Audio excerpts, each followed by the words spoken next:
5:30টায় ফজরের নামাজের জামাত, আমি মাত্র 4 রাকাত নামাজের জন্য মাত্র 10টা মিনিট সময় 7 ঘন্টা তোরে ঘুম পাড়াইয়া আমি তোর কাছে চাই, বেঈমান তুই তখন কেমনে ঘুমাস?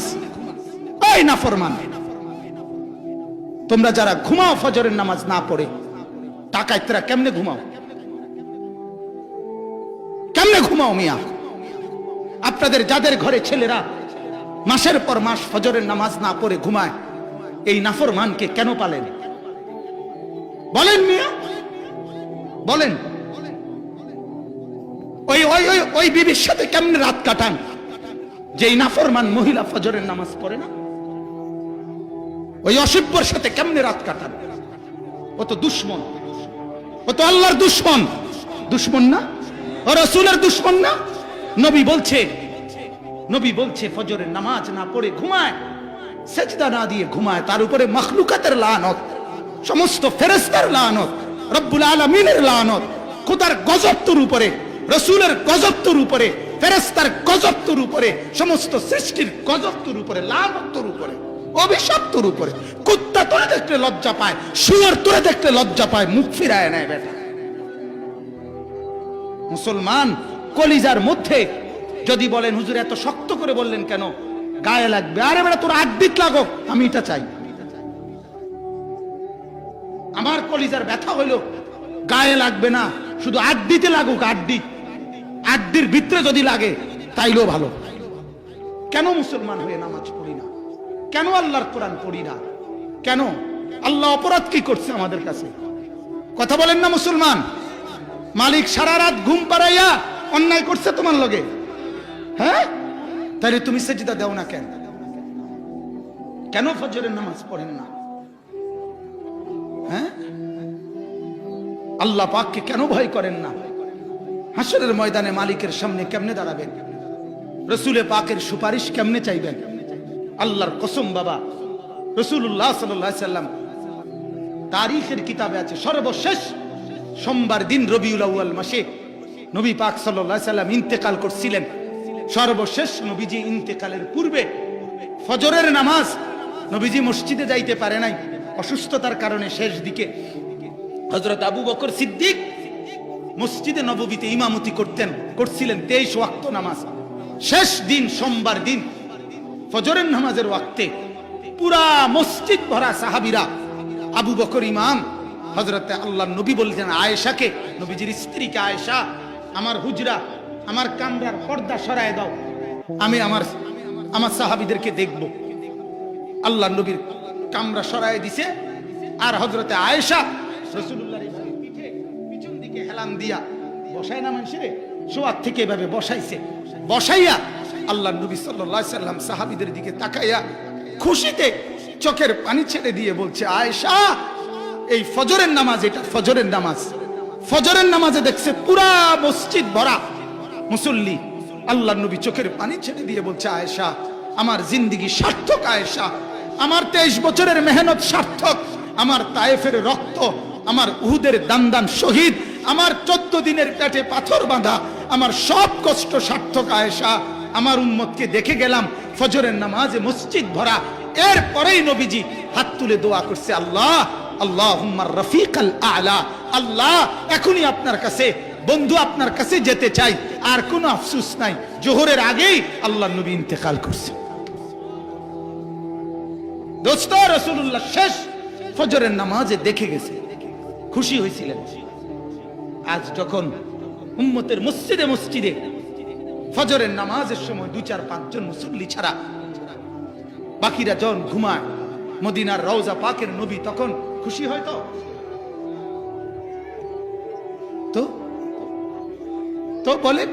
বলেন ইনশাআল্লাহ।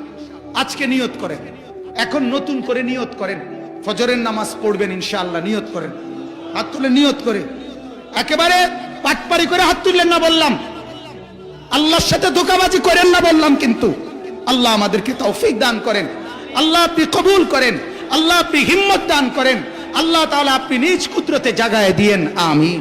আজ আমরা হাজারো গুনাহ করি, মানুষের কাছে বেজ্জতি হবেন, এই কারণে গুনাহটা মাইনা নেয়, জাহান্নামটাকে আপনার ভয় করে। একটা ছেলের বিয়েতে, মেয়ের বিয়েতে হাজার রকমের নাফরমানি করে, শুধুমাত্র ফুলাফাইনে শখ করছে, ছেলেরা শখ করছে, মেয়েরা শখ করছে, ওই গ্রামবাসী কইছে, এই জন্য গান বাজায়, ডেকসেট বাজায়, 70,000 টাকা দামের গেট, পুরা প্যান্ডেল ভিডিও হইতেছে, পুরা প্যান্ডেলে বেড়া বেড়ি একত্রে ভাত খাইতে আছে, জোয়ান বুড়ো একত্রে খাইতেছে, রঙে ঢঙ্গে সাজ্জা গুজ্জা বেড়িরা হাঁটতেছে, ভিডিও হইতেছে, মেয়ের ছবি, বউয়ের ছবি, ছেলের পক্ষের সব পুরুষরা ছেলেরা গিয়া গিয়া উঠাইতে আছে, কারো কোনো বাস বিচার নাই। পুরা বিয়েটার মধ্যে ইসলাম কোথায়, মুসলমানের চিহ্ন কোথায়, নবীর সুন্নত কোথায়, এটা ম্যাগনিফাইং গ্লাস, আতশী গাছ কিংবা মাইক্রোস্কোপ যন্ত্র দিয়েও খুঁজে পাওয়া যাবে না। এখানে ইসলাম কোথায়, এখানে দ্বীন কোথায়, এখানে সুন্নত কোথায়? শুধু নাফরমানি আর নাফরমানি, নাফরমানি আর নাফরমানি। মেয়ের বাপ আর বাবার বাপ, ওই দুই নাফরমানের টেনশন হইলো বাতেনি কোনো শর্ট খায়, গুস্তনি কোনো টান পড়ে, এই জন্য তার টেনশন বাতের ডেক আর গুস্তের ডেক আর ডাইলের ডেক। কারণ যেই পরিমাণ নাফরমান গুনাহ করতেছে, এরা খাইতে হবে বেশি। কথা বুঝছেন মুসলমান? কারণ কি? কারণ উত্তর হলে এটাই হুজুর, এটাই চাচা উত্তর, যে জাহান্নামে চললে চললাম, তা সমাজে চলতে হলো, মানুষের লগে মিললে চলতে হইব। এটা আবু তালেবের উত্তর না? কথা বলেন না কেন? তো আবু তালেব জান্নাতি না জাহান্নামী? জাহান্নামী। হাদিস সে আছে, আল্লাহর নবী তখন শেষ আবু তালেবের মৃত্যুর সময় বলছে, চাচা আমি যতক্ষণ আল্লাহ নিষেধ না করে ততক্ষণ আপনার জন্য ইস্তেগফার, মাফ চাইতে থাকবো আমি। আবু তালেব মারা গেছে, নবী কাঁদতেছে, তখনও আল্লাহর কাছে মাফ চাইতেছে। তখন আল্লাহ নিষেধ করছে, মা কানা লিন নবিয়্যি ওয়াল্লাযীনা আমানু আন ইস্তাগফিরু লিল মুশরিকিন ওয়ালাউ কানু উলি কুরবা। হে নবী, আপনার জন্য এবং ঈমানদারের জন্য, কোন বেঈমানের জন্য মাফ চাওয়া, মুশরিকের জন্য মাফ চাওয়ার কোনো ইজাজত নাই, যদিও সে আপনার নিকটাত্মীয় হোক। মিন বাদি মা তাবায়্যানা লাহুম আন্নাহুম আসহাবুল জাহিম, যখন এই কথা স্পষ্ট হয়ে গেল যে তার ঠিকানা জাহান্নাম। কোরআনে আল্লাহ বলছে, এটা এই ঘটনায় নাযিল। আল্লাহ আমাদেরকে মাফ করে দেন, আল্লাহ আমাদেরকে মাফ করে দেন। আখলাক সুন্দর করেন, জিন্দেগি সুন্দর করেন, গুনাহ থেকে নিজেকে বাঁচান, ঈমান আর আমলের উপরে ওঠেন। বলেন ইনশাআল্লাহ। আল্লাহ তৌফিক দান করেন। আল্লাহ বলেন, ওয়া কাম মিন কারিয়াতিন আহলাকনাহা। শোনো, নাফরমানি করে টিকতা না। তোমাদের পূর্বে বহু এলাকা, বহু গ্রাম, বহু জনপদ আমি আল্লাহ নাফরমানির কারণে ধ্বংস করে দিছি কিনা বলে। ফাজাআহা বাসুনা বায়াতান আও হুম কাইলুন, হয়তো রাতের গভীরে ঘুমায় ছিল, আমি আযাব দিয়া ধ্বংস করে দিছি, অথবা দ্বীপ প্রহরে দুপুরের খানা খাইয়া শুইছিল, আমি আযাব দিয়া শেষ করে দিছি। কথা বুঝছেন? কোরআনের আয়াত। ফামা কানা দাওয়াহুম ইদ জাআহুম বাসুনা ইল্লা আন ক্বালু ইন্না কুন্না যালিমিন। আল্লাহ বলেন, যখনই আমার কোনো আযাব আসছে, চূড়ান্ত আযাবে যখন ডুবে যাচ্ছে, ধ্বংস হয়ে যাচ্ছে প্রত্যেকটা পাপী, তখন চিৎকার করে বলছে, আয় আমি জুলুম করছি, আমি অন্যায় করছি, আল্লাহ মাফ করে দেন। আল্লাহ বলে, আযাব আইসা গেলে আর মাফ হয় না। শেষ, কথাও শেষ না, আর দরকার নেই। ফেরাউনও শেষ। ফেরাউন আপনার শেষ যখন ডুবে যায়, কাব্বানি শেষ। প্রথম কতক্ষণ কাব্বাইছে, কাব্বাইয়া দেখে যে আর কাব্বানিও আর নাই, মানে ওই যে উডানা মারি পানির মধ্যে সুবানি খাইয়া। এরপরে যখন দেখছে আর বুঝছে আর আশা নাই, তখন বলতে লাগছিল যে আমি মুসার খোদার উপরে কি আনতেছি? ঈমান আনতেছি। বেঈমানে তখনও এটা কয় না যে আমার খোদার উপরে ঈমান আনছি। বুঝেন নাই কথা? কয় মুসার খোদার উপরে কি আনতেছি। মুসার খোদার উপরে কস কেন? তুই তোর খোদার উপরে না কইবি। কত বড় ঢাকা, বুঝছেন না? আমানতু বিরব্বি মুসা, মুসার খোদার উপরে ঈমান আনে, তুই তোর খোদার উপরে না ঈমান আনবি। এই জন্য আল্লাহ তাআলা তাকে ওই ঈমান আর গ্রহণ করে নাই, সে বেঈমান হয়েই মরে গেছে। আর নাফরমানের বুদ্ধি কম থাকে, পাপ যখন বেড়ে যায় বুদ্ধি কমে যায়। নাহলে তে এটা চিন্তা করা দরকার ছিল, এত বড় একটা বাদশা তুই এটা ভাবা দরকার ছিল যে রাস্তা কেমনে হয়। এত বড় উত্তাল ঢেউয়ের মধ্যে আমি বরাদ্দ দিলাম না, তারপরে যে আমি কোনো কিছুর স্যাংশন করলাম না, এনে কেমনে রাস্তা হয়ে গেল। তুই যে মুসা নবী পার হয়েছে দেখে তুইও বেরবেরাইয়া পার হয়ে গেলা, তুই মনে করছো তুই এটা রং। হ্যাঁ, তুমি এটা চিন্তা করা দরকার ছিল না। বেকুব হয়ে যায়। জালেমের কি বুঝ কমে যায়, নাফরমানের বুঝ কমে যায়, পাপীর বুঝ কমে যায়। এই জন্য আপনার যে সমস্ত ছেলেরা দেখবেন গুনার মধ্যে ডুবা, নামাজ পড়ে না, আল্লাহকে চিনে না, আখিরাত চিনে না, কোরআন চিনে না, সারাক্ষণ মোবাইল, ফেসবুক, নর্তকী, নাচ, গান, গেমস, এরপরে এগুলোর মধ্যে মেয়ের পিছনে, মোবাইলের পিছনে জীবন শেষ করে, এদের বুদ্ধি কম। এজন্য চুলের কোনো স্টেশন নাই, প্যান্টের কোনো স্টেশন নাই, জামার কোনো স্টেশন নাই। তার জামাতে, প্যান্টে, চুলে মাসে 3 বার বদলায়। পাগল এরম করস কেন? কথা বলেন কেন? তুই এরম করো কেন? তুই যে গত মাসে আসিল এদিক দিয়ে চুল নাই, এই মাসে দিয়ে এদিক দিয়ে নাই। কথা বলেন না কেন? গত মাসে দেখছি এন দিয়ে খাড়া, অন দিয়ে এন দিয়ে খাড়া, এরম কা? একবার মারুয়া প্যান্ট ফিন্দ, একবার সিবা প্যান্ট ফিন্দ, একবার ডোলা প্যান্ট ফিন্দ, একবার ফিসি দিয়া দেখা যায়, এরম কা? বুদ্ধি কম। কি কম বলে না? বেকুব, বেকুব, আকল কমে যায়, বিবেক বুদ্ধি কমে যায়। বিশ্বাস করেন, গুনাহ মানুষের আকল কি করে ফেলে? কমায় ফেলে। গুনাহ মানুষের বুদ্ধি কমায় ফেলে। বলেন নাউজুবিল্লাহ। আদব, জুতা খুলে খাওয়া, জুতা পরিহিত অবস্থায় খাবার খাওয়া, এটাও বেয়াদবি। রাসূলুল্লাহ সাল্লাল্লাহু আলাইহি ওয়াসাল্লাম কখনোই জুতা পায়ে খাবার খেতেন না। আল্লাহর নবী বলতেন, এক গোলাম তার মনিবের সামনে মাথা নুইয়ে যেভাবে খায়, আমি মুহাম্মদ আমার মনিব, আমার মালিকের সামনেও এভাবে খায়। সুবহানাকুলু কামা ইয়াকুলুল আবদ। এক গোলাম তার মনিবের সামনে যেভাবে খায়, মাথা 2 পাও হাঁটু সহ তুলে, আমি সেভাবেই খাই। এজন্য খাবারের সুন্নত বসার ক্ষেত্রে সবচেয়ে বেশি আদায় হইতো আমাদের পিরি দিয়া, পিরি যেটি আগে আছিল, এই পিরি দিয়া ছিল শতভাগ সুন্নত আদায় হইতো। কিন্তু সেই পিরি শতভাগ সুন্নত যেটা, এটা দূর করে দিয়া এখন ডাইনিং টেবিল, চেয়ার, এটা হচ্ছে। এই জন্য আল্লাহ রসুলের খাবারে 4টা আদব ছিল। 1 নাম্বার, জুতা ছাড়া খেতেন। 2 নাম্বার, পিঠ সোজা রাইখা খাইতেন, এরকম ফেলান দিয়া খেতেন না। 2 নাম্বার, মাথা ঝুঁকাইয়া খাইতেন। 3 নাম্বার, 2 হাঁটু আপনার তুলে খাইতেন। এই 4টা আদায় হয় পিরিত বই, ঠিক না? পিরিত বসলে আপনার কি হাঁটু অটোমেটিক উঠে যায়। পিরিত বইলে পিছন দিক দিয়ে হেলান দিবার কিছু নাই। পিরিত খাইতে গেলে মাথা এমনি আলগি দিয়ে খাওয়া যায় না, মানে মাথা নোয়াইতে হয়। পিরিত বসলে জুতা পায়ে দিতে হয় না, এমনিতেই বসতে হয়। বলেন আলহামদুলিল্লাহ। আমরার বাপ চাচা দাদারা ওয়াজ শুনছে কম, আমল করছে বেশি। আর আমরা এখন শুনি বেশি। আমরা এক একজনের মোবাইলও লাখ লাখ ওয়াজ, এমনি ওয়াজ টান দিলে হুজুর কইরা টানের লগে হুজুর 2-4 ডজন দৌড় মারে। হুজুর আর হুজুর, হুজুর আর হুজুর, ওয়াজ আর ওয়াজ। কিন্তু কি নাই আমাদের পরিবর্তন। আল্লাহ আমাদের জিন্দেগি পরিবর্তন করে দেন। আল্লাহ নবী সাল্লাল্লাহু আলাইহি সাল্লাম, মক্কার কুরাইশরা একদিন চূড়ান্ত হুমকি দিছিল, মুহাম্মদ হয় তুমি তোমার এই কথা ছাড়ো, আর নাই তো তোমার ব্যাপারে আমরা একটা চূড়ান্ত ফয়সালা করব। আল্লাহর নবী তখন বলছিলেন, মক্কার নেতা উতবা নবীজিকে বলছিলেন, মুহাম্মদ আর নাই তো বলো কি চাও? নারী চাইলে নারী দেব, সম্পদ চাইলে সম্পদ দেব, রাজত্ব চাইলে রাজত্ব দেব, সব দেব তোমারে। কিন্তু তুমি আমাদেরকে এই কথাগুলোর থেকে বিরত থাকো। তোমার এই কোরআনের কথা, ইসলামের কথা, ঈমানের দাওয়াত, এগুলো বন্ধ করো।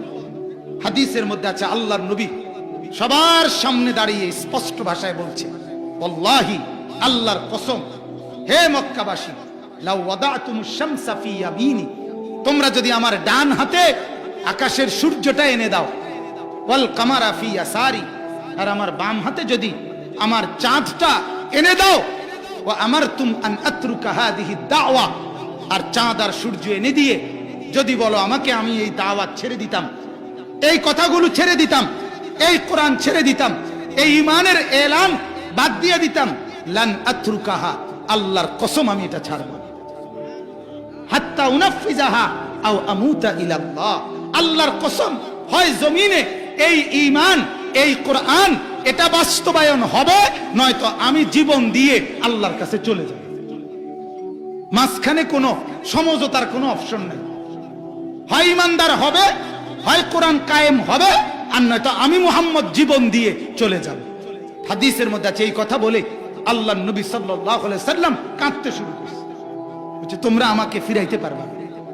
আরেক হাদিসে বলছে আল্লাহ নবী সাল্লাল্লাহু আলাইহি সাল্লাম, আমি আমার এই কথা বলবো শেষ পর্যন্ত, আর নয়তো হয় তোমরা আমার গর্দান আমার শরীর থেকে আলাদা করে ফেলবে, আর নয়তো আমি আমার এই কথা বলেই যাব। এই জন্য রাসূলুল্লাহ সাল্লাল্লাহু আলাইহি সাল্লাম কবি ইধার কবি উধার, কবি জমিন পর কবি আরশ পর কবি দর বদর, কখনো এদিকে কখনো সেদিকে, কখনো নিচে কখনো উপরে, কখনো দুয়ারে দুয়ারে, মেলায় মেলায়, হাঁটে হাঁটে, বাজারে বাজারে, তাবুতে তাবুতে, ঘরে ঘরে, পাড়ায় পাড়ায়, মহল্লায় মহল্লায়, একজন, দুইজন, 10 জন, 5 জন, 100 জন, 200 জন, 1000 জন, 1.25 লাখ জন, সবার সামনে শুধু বলতেই থাকছেন, বলতেই থাকছেন, বলতেই থাকছেন। দিনেও বলছে, রাতেও বলছে, দুপুরেও বলছে, বিকালেও বলছে, শনিবারেও বলছে, শুক্রবারেও বলছে, বৃষ্টি হচ্ছে তখনও বলছে, রোদ উঠছে তখনও বলছে। শুধু আবু জেহেলকে কিতাবে আছে 4000 বার কালেমার দাওয়াত দিয়েছে, একবার না দোস্ত, 4000 বার। আবু তালেবকে শেষ নিঃশ্বাস পর্যন্ত চোখের পানি ফেলতে ফেলতে দাওয়াত দিয়েছে, বলছে চাচা, চাচা কালেমা পড়েন, চাচা, চাচা কালেমা পড়েন চাচা। আবু তালেব বলছে না ভাতিজা, বংশের মুখে চুনকালি মাখতে পারবো না, মানুষ শুনলে আমারে শরম দিবে। আল্লাহ নবী তখন বলছে চাচা কানে কানে বলেন, কেউ রে শোনাবো না, আমি কসম করলাম জগতের কেউ জানবে না আপনি ঈমান আনছেন, আমি শুধু হাসরের মাঠে আমার মালিকের সামনে বলবো আমার চাচা ঈমান আনছে, এত সুযোগ দেন। আবু তালেব বলছে না মুহাম্মদ, এটা জানাজানি হয়ে যাবে, আমি বলবো না, আমি পড়বো না। এরপরে নবী তখন কাঁদতেছিলেন আর বলতেছিলেন চাচা চাচা আপনি যদি কালেমা গ্রহণ না করে কবরে যান, আপনার কবরে আযাব হবে, হাসরে আযাব হবে, আপনি জাহান্নামে জ্বলবেন, আমি ভাতিজা মুহাম্মদ হয়ে কেমনে এটা সহ্য করুম। তখন আবু তালেব বলছিল আল আরু খায়রুম মিনান নার, আন নারু খায়রুম মিনাল আর, হে ভাতিজা মুহাম্মদ, আগুনে জ্বলা চাইতে এটা ভালো মানুষের কাছে বেজ্জতি হওয়ার চাইতে, মানুষের কাছে বেজ্জতি হওয়ার চাইতে। এরপর আল্লাহ বলেন কালিলাম মা তাদাক্কারুন, আল্লাহ বলেন বলছি তো আমি ঠিক, কিন্তু উপদেশ তো গ্রহণ করো তোমরা অল্প কিছু। এই যে আপনারা যে বলেন হুজুর এত মানুষে ওয়াজ করে, এত ওয়াজ, মানুষের মধ্যে তো আমল কম, আমল নাই, ওই যে আল্লাহ তো বলছে কালিলাম মা তাদাক্কারুন, উপদেশ তো গ্রহণ করে কয়জন? সামান্য, সামান্য, বাকিরা কেবল ভাতে না খা, জিন্দিগি মনে করে ভাত। আরে সুবহানাল্লাহ, যেটা জিজ্ঞাসা করবেন যেটা কেমন আছেন, আলহামদুলিল্লাহ, 3 ফুট বিদেশ, 4 মাইয়া বিয়া দিছি, এখন বিল্ডিং করছি ভাই, 4টা রুম, ভিতরে 2টা বাথরুম, বাথরুম বি উদ্দা হুজুর টাইলস, ভিতরে মতে, বাহ কত বড় নিয়ামত। ওনার বাপ দাদা 14 গোষ্ঠী বাহিরে মুত্ত, এখন উনি ভিতরে মতে, কত বড় সুখের কথা এটা। উনি এবং ওনার নায়নাত কুররা সব ভিতরে মতে, এটার মধ্যে খুশি এবারটা আল্লাহর কাছে, খোদার কাছে যা চাইছি সব পাইছি। 3 ফুট বিদেশ, তারপরে 4টা মাইয়া বিয়া দিছি, বাইক বিল্ডিং করছি, 60 অথবা নোয়াখালী শহরে জায়গা লইছি, আল্লাহর রহমতে আমনগো দোয়ায়, ব্যাংকে গোগা টাকাও আছে, আর কি তো হুজুর। এখন কি করেন, এই জন্য চা খায়, বন খায়, চা দোয়ানে গপ মারে, টেলিভিশন চায়, বেড়া চায়, বেডি চায়, কথা বুঝে আমার কোনো কাম নাই, তো কাম তো বুঝাই লাইছে, কথা বুঝেন নাই? উনি দুনিয়ার যে জন্য আসছে এটা তো ক্লিয়ার। হ্যাঁ কোন রকম আর অনমূল্য হইল, কোন রকম। আমি আল্লাহ দোহাই বলি মুরব্বীরা, কোন রকম মরেন না, কোন রকম মরেন, কোন রকম আরো কটা দিন বাচ্চা থাকেন দুনিয়ার, আরো 2-4 খিলি পান খাইতেন পারবেন, আরো কগা আপেল মালটা খাইতেন পারবেন। কোন রকম কবরে গেলে পিঠটা সোজা কইরা আড্ডির গুড়াগাড়া গিরাগাড়ি ভাঙ্গা লাইব একদম। কোন রকম কবরে যাইতে আল্লাহ নিষেধ করছে, যে এমনি যাইও না, কোন রকম যাইও না, কোন রকম যাইলে একদম আড্ডি ভাঙ্গালাম, একদম গুড়া গুড়া করে এলাম। আল্লাহ বলছে পূর্ণ মুসলমান হয়ে কবরে আসো, ঠিক না? কোন রকম যাইতে কইছে, কথা বলেন না কেন? কোন রকম যাইতে বলছে, আল্লাহ মাফ করে দেন, পূর্ণ মুসলমান হয়ে যাইতে বলছে, পূর্ণ ইমানদার হয়ে যাইতে বলছে। কালিলাম মা তাদাক্কারুন, এজন্য আল্লাহ বলে আমার বলা তো আমি বান্দা বললাম, কিন্তু উপদেশ গ্রহণ করো তো অল্প কিছু।